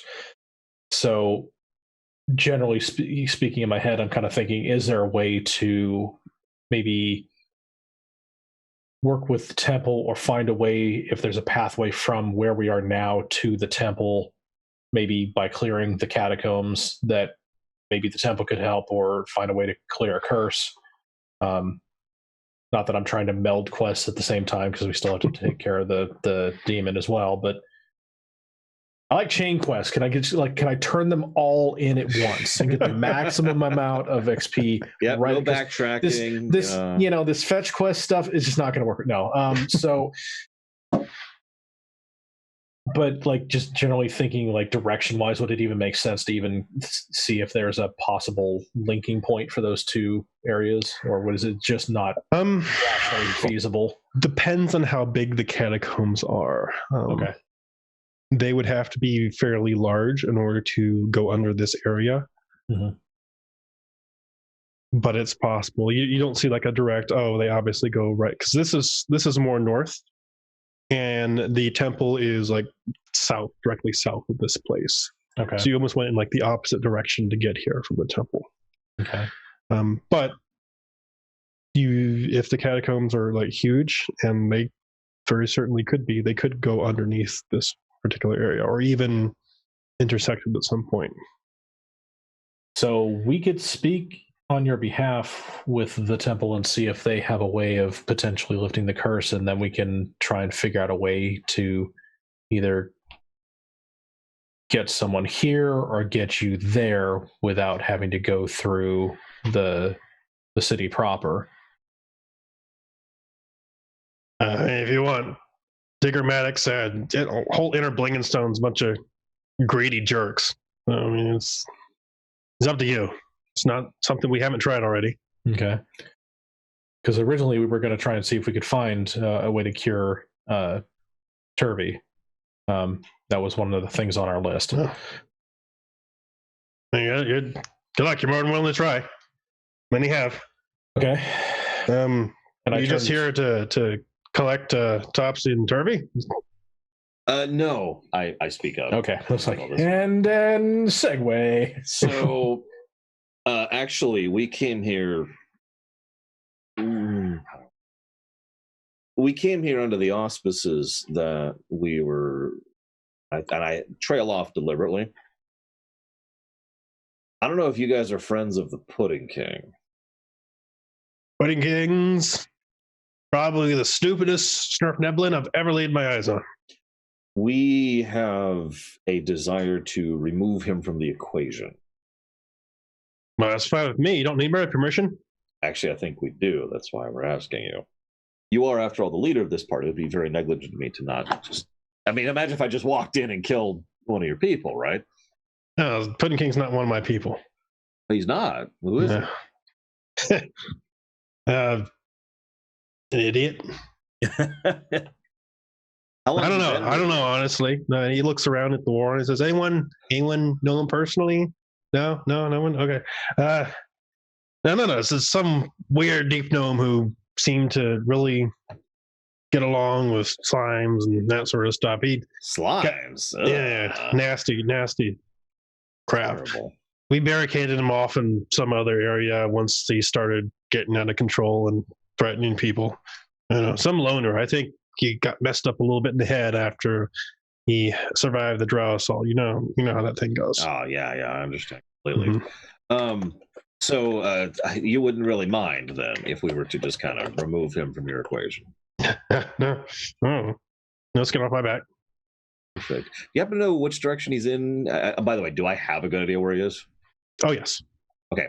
So I ask then, pretending that I don't. Do you happen to know a good idea where he is right now? As far as I know, he's still on the other side of the barricade, and just head out of the warren, take a left, keep going until you see a big wall of rocks. We got a Taco Bell. You've gone too far. Yeah, exactly. But if you're at the Zaxby's, you haven't gone far enough. So we got a couple of people we keep over there just to make sure that everything's good. Awesome. Well, then, good sir, I think we'll go and try to deal with that. And I hesitate for a moment, and my dwarven economic senses are tingling. And I'm going to add one last thing, if you don't mind. If we could arrange, like regular food supplies or something, or some kind of a trade route thing, would you be amenable to that? Of course, I'm always willing to work and trade. I'm afraid we don't have much to give aside from rocks and salt. Salt, you say? About the only thing that's valuable in this warren. Oh, doesn't really go too well without anything else. But understand completely. Well, thank you very much for your time, sir. Obliged. Yep. Just come back. I'm like, all right, bring the roof down. Jeez. The roof is on fire. Yeah, exactly. Two things. One, how do slimes react to salt? I was actually thinking the same thing. Make a nature check. I'll do it too. Got this. I rolled a 1. I got this bag of Mortons over here. Figure we'll just like. I got a 12. 12. As far as you know, slimes don't have any natural reaction to salt, although that's not really something you've heard of being tried before. So you don't know. So what you're saying is there's a chance. What you're saying is there's a chance. Saying is we're gonna die. I'll get back to that in just a second. Hey, Number 2. Are the how to word this and whether or not to actually word it in character and who to. I'm going to turn to Mark. Should we see if they can provide a guide for the traps?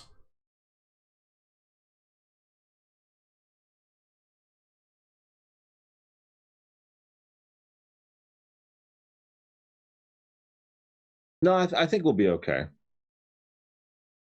Very well.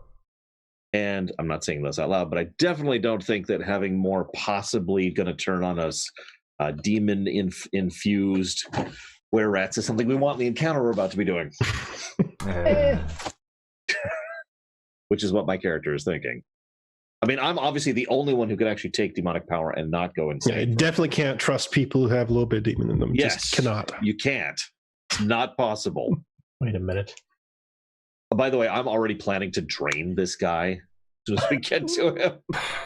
Just feast off of the demonic power and as much as I can.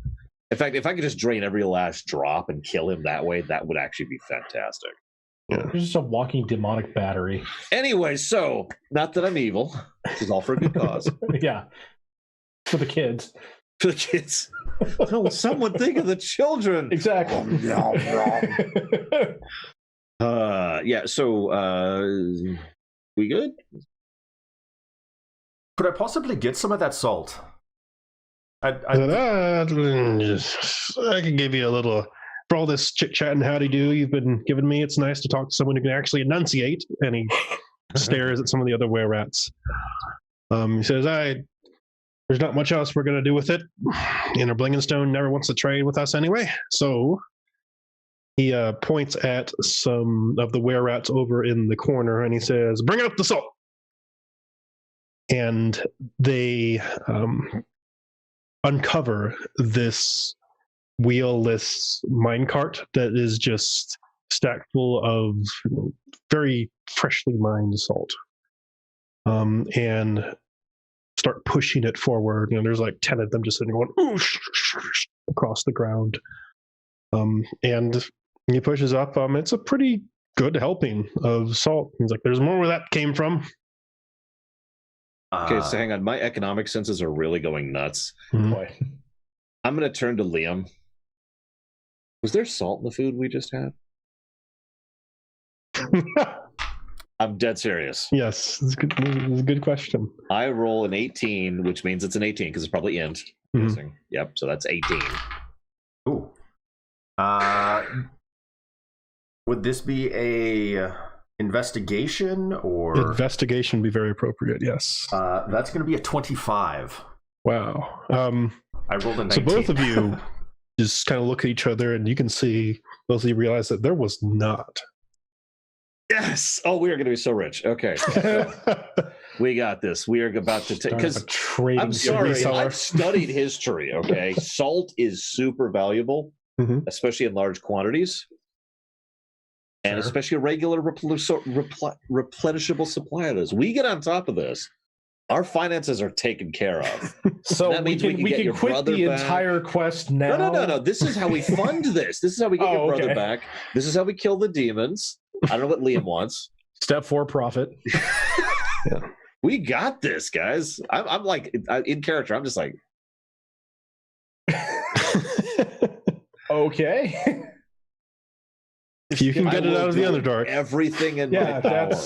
That's the important to get you this trade. I say this too. I will do everything in my power to set up trade with you, with them and you, for you, sir.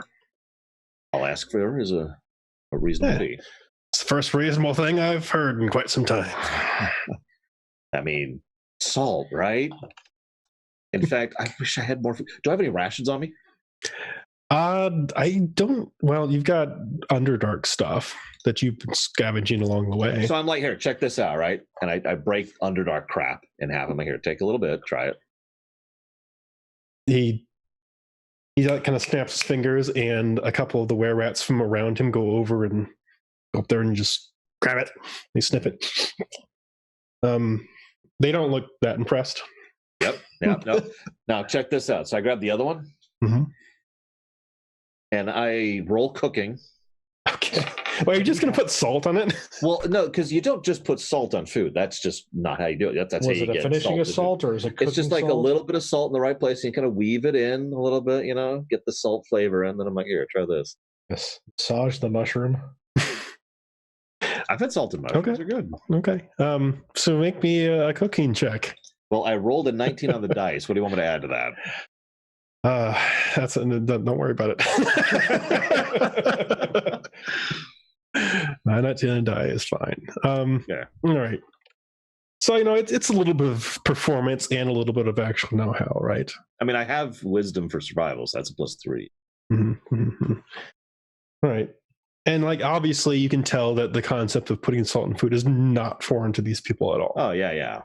But I need to demonstrate. They need to understand. Yeah, but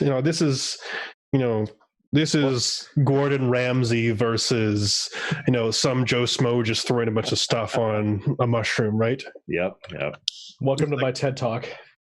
Welcome to my TED Talk. Thanks for coming to my TED Talk.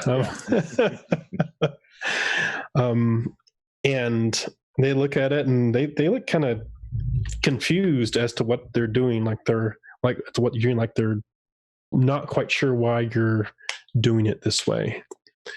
And Chipgrin says, "What's all this?" Just try it a little bit. Like it's not about the salt; it's about how you use it. Mm. And one of the were-rats like takes it and like examines it and bites it, and like it's not a revelation, but it's like, but he's like, Yeah. We're gonna make this work. You watch. We're gonna make this work. But right now, we got to go deal with your puddinhead problem. Good. Thank you very much for your assistance, sir. I'm gonna take like you know how back in the Old West they'd have bags for gold dust. Mm-hmm. I'm gonna take a bag of salt dust. That's Okay. what that was my plan as well. Okay. I got some salt dust. Okay, he lets you take it. He says, "Well, you know, if you ever, if you run into the Pudding King and you manage to take him down, at least just let us know so I can bring guards away from there because they're needed somewhere else if I don't have to use them." Of course. Absolutely. Right. Well, I do have to say, honestly, it's been a pleasure talking to you folks. I'm glad you didn't send all 100 of you to kill us and the cleric. You know, you'd be surprised how many people were just like, "Screw you, were-rats." It just does not Really? end well. What is wrong with those people? They're just prejudiced. That's all that is. Yeah, that's exactly what it is. I mean, isn't nothing wrong with a bunch of were-rats? You know, Nope. the worst thing is that you accidentally scratch someone and condemn them to a life of insanity. You know, it's not that I bad. mean, you know, it's you guys are all right in my book. Well, We go to the boss fight, or we cut off because I don't know if we can do the boss fight in 10 minutes.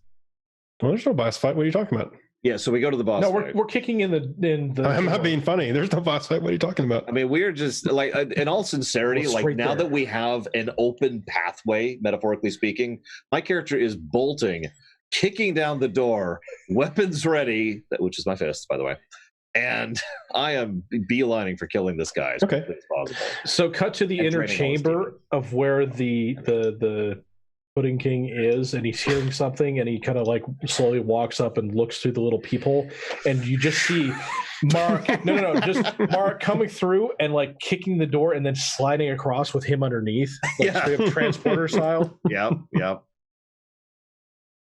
All right. So topsy-turvy saying, "Well, nice seeing you."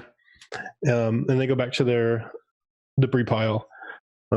You go out, crawl out of the warren and start heading back towards the barricade.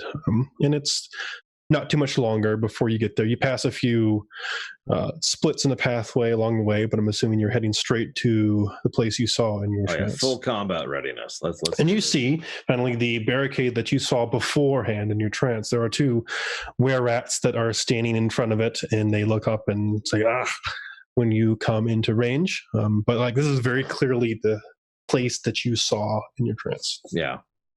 I turn to Taston. Does your extremely helpful sword sense anything? You know you can talk to Dawnbringer. You may allow her to know that I am not speaking with her directly until she stops trying to kill me.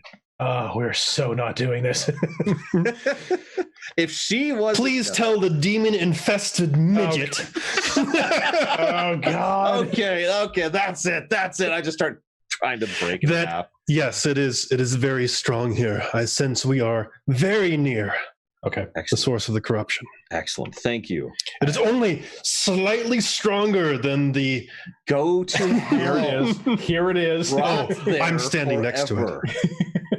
Go to the abyss, actually. I'm sure you'll be welcome down there. I would do well there. Yes, you would. Now, so quietly, like I already told you this, but I don't know what to do. I, the player, don't know what to do, but my character is preparing to eat demonic power as much as he possibly can. All right. Well, first you got this barricade in front of you. Smash! If you recall All right, correctly, in your trance, you just phased through it. Smash? If you want to try and I smash would and really dig it like out, you to can. smash this thing. It would make me happy. Okay. You start punching rocks. We got this. Ooh. Okay, so what is that? That's just strength, right? do you have the thing where your fists are magic yet? No. Okay, this is gonna hurt. A lot. So I do the first punch. I think next level. Can I get a level like right now? No. Just real quick. No, come on. The were rats look up to you as I'll you buy start dinner punching. Saturday. No. You cannot bribe me. Sorry, I'm infallible. Damn it! I knew it. All right, so I try one punch. You punch it. It feels like you hit a rock. Yeah. It breaks a bit apart, but it's a rock and debris barricade, and the were rats look at you strangely, like you can say hi to us. You just came to start punching our barricade. What's going on? What's wrong with you? Oh, I'm sorry. I'm very focused. It's so focused that I'm not saying this in character. Mm-hmm. I'm hoping one of the other characters is going to say something because my character is just so. What do you call it when DPS are stupid and WoW? Tunnel vision. I am so tunnel visioning. One of them looks over at Liam and says, "What is this dwarf's deal?" Can I drain the? Do you mind? I knew dwarves were obsessed with stone, but this is a little ridiculous, Can don't I you drain think? the power through the rock? I'm actually going to try. You don't have any power to drain. I mean, all that's really happened is you're punching it, and like bits are flying off, and you're starting to see like little bits of slime and ooze start leaking through the places that you are punching. Do we have fire ready? Always. Excellent. On one setting, it's always fire. So rather than punching, I'm going to start levering. Like, okay, all right. Fair enough. I'm More going strength to checks. turn to the guards. We're looking for a way through. We were told the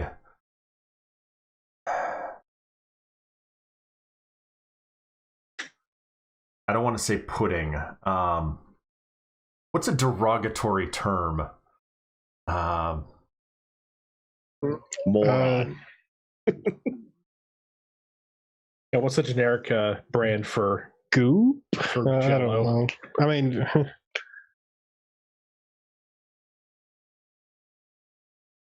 We were told the king of Goop was somewhere on the other side of this. Oh, And snot. Ugh. Snot King was somewhere it's on not a king.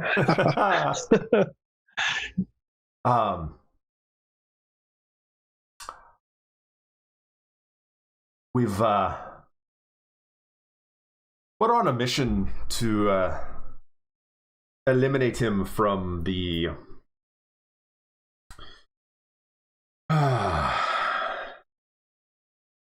Here, clean out your garbage. I'm not saying that. I'm so still tunnel visioning.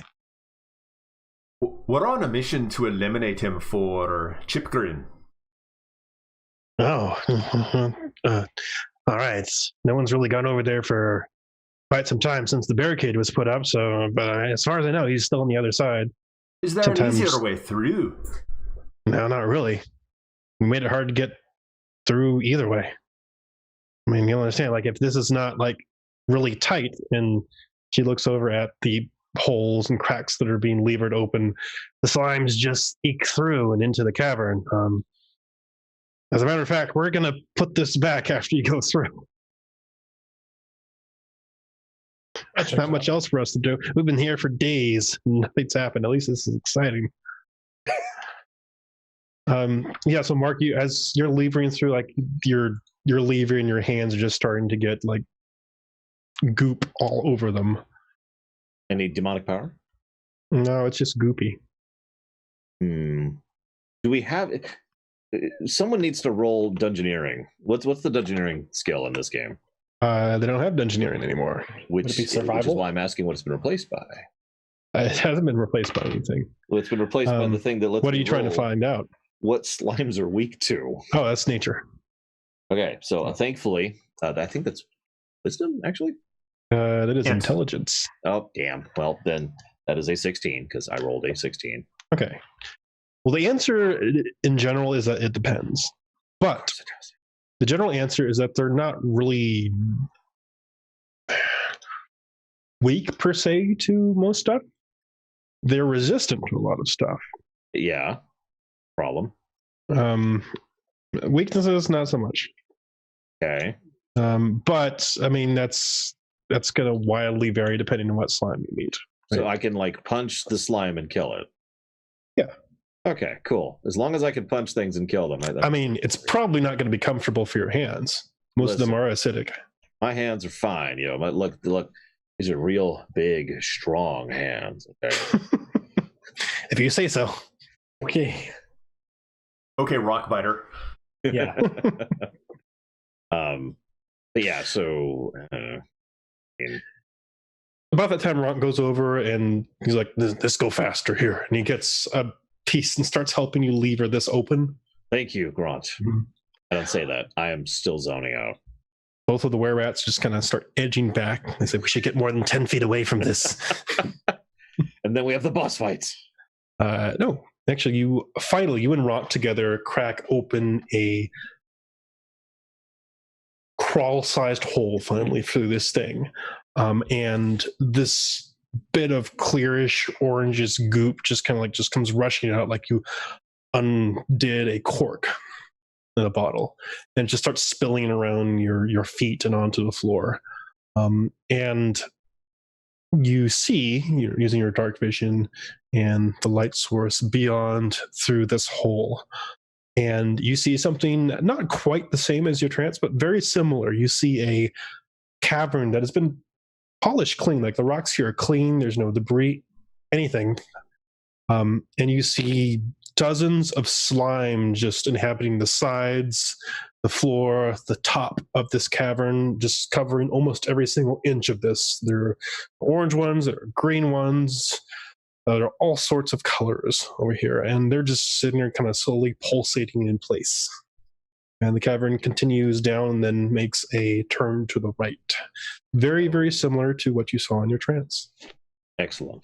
So we kill all the slimes. For the record, I just want to back up a little bit. Mm-hmm. While Mark and Ront were You should tell them that in character. Hey, run. And you're like 1 inch taller. I'm actually trying to start an actual fire, like campfire. Okay. Or actually, I don't need to try and start it. I'm going to prestidigitate, start a fire. You succeed. Right. Okay. And basically make a couple of torches from whatever's laying around. Okay. Yeah, no problem. There's stuff around that you can use for that. And I'm going to put torches on either side of the opening that they've just created. Mm-hmm. And I can use Control Flame. Okay. So you crack it open and start hurling flame at the puddings? Well, right now I'm just creating I'm causing the flame from the torches to weave over the opening. Okay. So closing it behind us kind of thing? Well, it's still in front of us right now. Right. But as the slime was trying to come through... Oh, I see what you're saying. Okay. It has to go through this basically... Now, granted, it's not a wall of flame, but it's a wall of flame. Wait a minute. Right. As opposed to the spell, like, wall of fire. By the same name, yeah. Right. So... Okay. Sounds good. Mark, Taston, do. Is your sword out? Yeah. I mean, yes, because of the ability to be able to see when it's out, and also just at the ready since you've opened the barricade and they closed it for a reason. So I'm ready if something like cuts through. Do these slimes radiate demonic power, my dear? His name I can't remember right now. Dawnbringer. Do these? Tell the demon. I'm talking to you directly, okay? I'm trying to reach out, trying to just get you guys counseling. He says, the source of this energy is further than these things. You see these slimes. You notice that these, even though you're quite obviously within like range of their their sightless vision. They're just sitting there pulsating. They don't seem to actually be doing anything. Yeah, that's approximately terrifying. Here's the problem. There is no way in hell I'm going to leave a dozen slimes at my back and go forward without dealing with that. There's no way in hell. That's insane. Right? Right. So we should probably cut it here because we're going to have to kill them. And like slowly work our way down through. And yeah, this is just going to be a nice, long, sloggy battle of doom. So you know what you should do, GM, is I'll buy you dinner Saturday. And just say, like, we do it. You know, it takes us an hour. We take 20 the combat. Take 20? That's not how. We take 20 on the combat. That would be the. I'm gonna go ahead and take 20 on this particular boss battle. You know, so let me know. You spend a whole hour doing the fight. You know. Well, okay. Here we go. Oh boy. So I've got control flame. Mm-hmm. Yes. I'm just going to send the flame out into this cavern and just slowly let it grow until it's all enveloping, and just the entire cavern is on fire. With it. Flames. I'm just going to do something until the entire place is on fire. Exactly. Perfect wizard solution. Yeah. That is a very wizard solution. Okay. Yeah. Boom. Problem's gone. So we will end with this. Oh, boy. So Liam, you start waving your fire around you, and you're like, "Oh yeah, watch this." Yeah, this will be. We're all dead. Don't worry. We are so. The were-rats start edging slowly away from this going on.